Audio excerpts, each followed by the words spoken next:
Hello friends, my name is Tawfiq and you're watching my channel Graphics 10. So in this video we are going to see three tools: blur tool, sharpen tool and smudge tool. So starting with the blur tool. Blur tool, simply as its name suggests, it blurs the image pixels.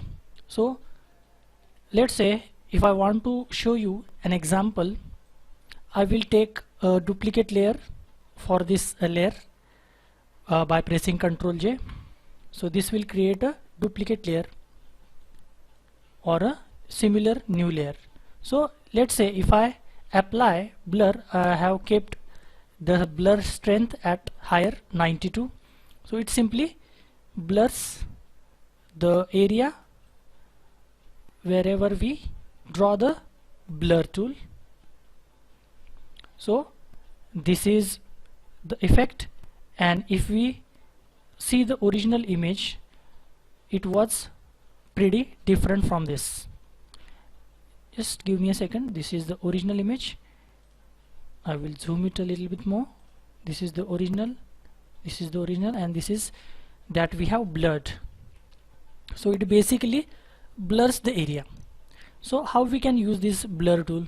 So simply, let's say if you want to remove some unwanted area, there are other tools to remove unwanted area, but let's say if you want to smoothen some area, then we can use this.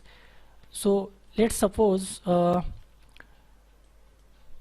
if you want to remove these stains or pimples, we can use it. This is not the only way, but we can use it to soften the area. So if I want to apply blur on the entire image, it will take me a long time to apply it properly, but we have been given a blur filter in the filter menu. So if you go to filter menu and blur option, we have plenty of blur options. So starting with these are like nobody uses these first three options. So starting with the fourth option, box blur, we can apply blur to entire image.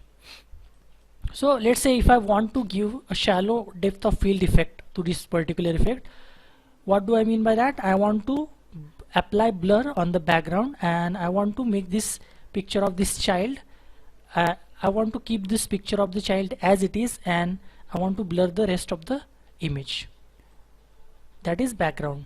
So for that, again I will create a new layer or duplicate layer by pressing Ctrl J or Command J if you are using Mac. So Ctrl J. So this will create a duplicate layer, and I will apply the blur effect to this newly created layer. So I will again go to filter menu, blur and box blur, and I will increase the radius value so that the blur amount increases.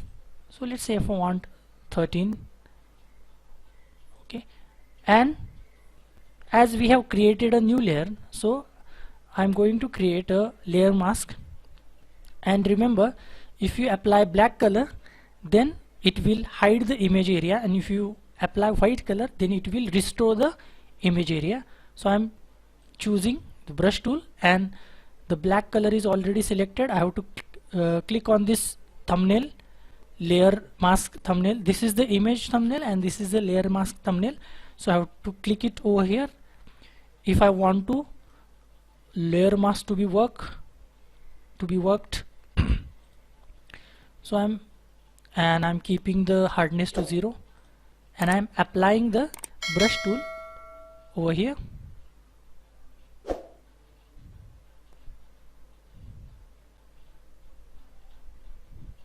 So this will give this is the original image, and this is what we have done using the blur tool and as well as the layer mask option. So you can apply just to give a depth to your photograph or image. That is called as shallow depth of field, mainly in movies. So if you want to apply this, you can again, if you want to change the value, you can again create the create a new layer and apply the blur to that particular layer, and you can again use the layer mask option to remove that certain area. So this was blur tool, and we have so many options in the blur filter. So this was box blur, this is the Gaussian blur. It is slightly different from the box blur, so you can try and apply all the filters. There is nothing much to explain over here. Lens blur, as we get in the cameras, DSLR cameras, lens blur, they have certain values, various values actually. So you can chop and change these values and see for yourself that how it works, what changes occur in the blur, rather in the image.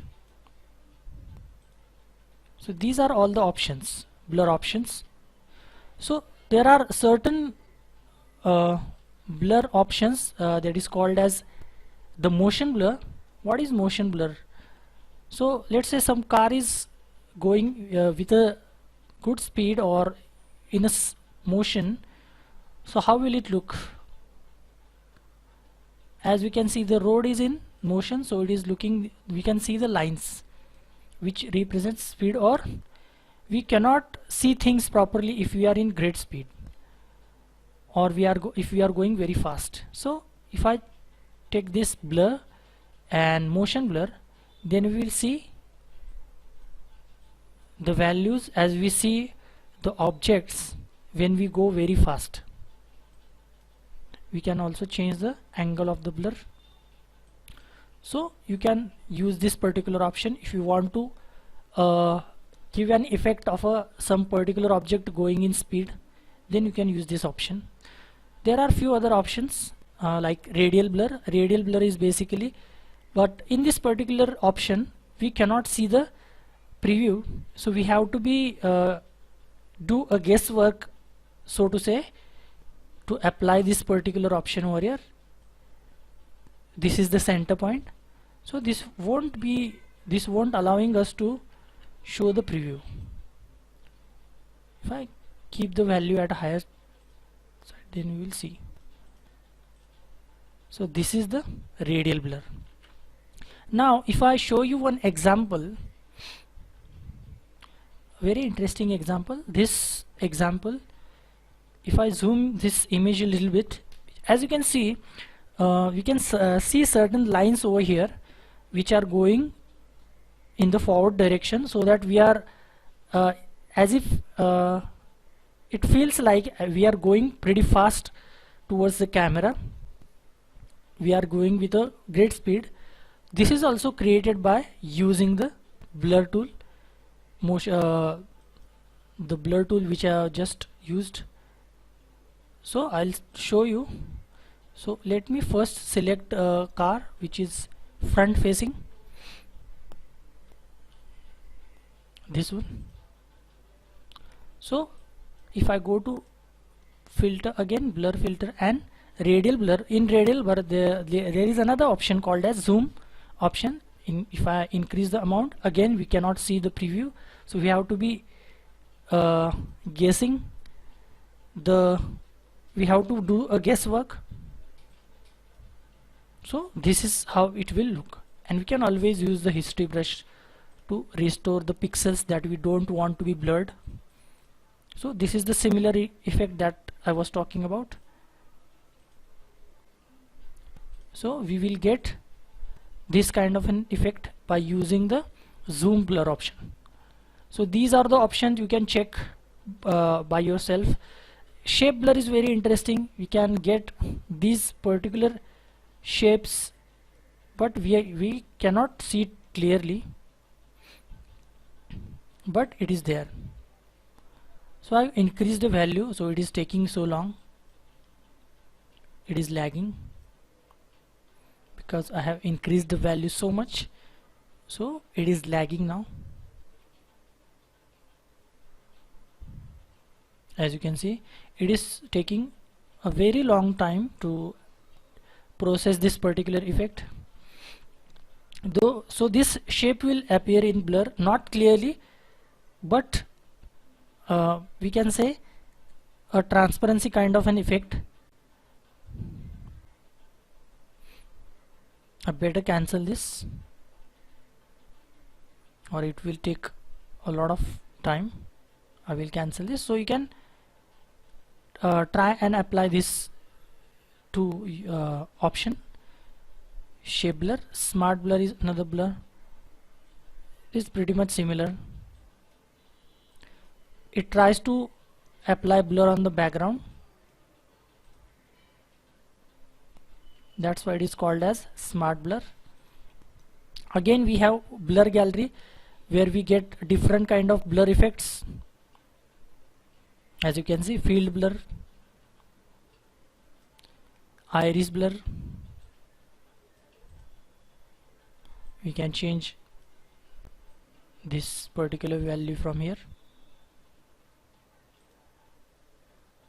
like this. Then we have tilt shift. This is called as the tilt shift blur. Then we have path blur. Now path blur is very interesting. It is pretty much similar to the motion blur. So I will apply on a different image so that we can get an idea of how it works. So if I use it, let's say on this image, or rather I will choose a different image, maybe this one. Again I'll go to filter, blur filter, and I will directly go to path filter. The same options are available over there. So speed, what speed do we want? We can change the direction of the blur in whichever direction we want. We can select speed, we can select taper,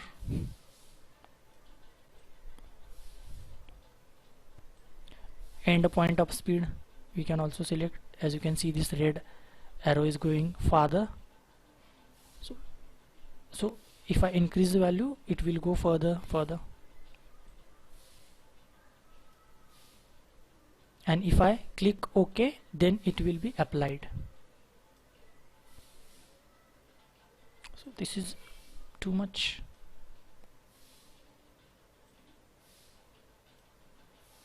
OK, if I press OK, then it will be applied to this image. So this is the original image, and that is what we have done. So this gallery also we can check. Now moving on to the sharpen tool. I think we have already spent a lot of time in this video, so I think we should see the sharpen tool and the smudge tool in the next video. So that's it for this video. I will see you in the next one. Until then, bye bye and cheers.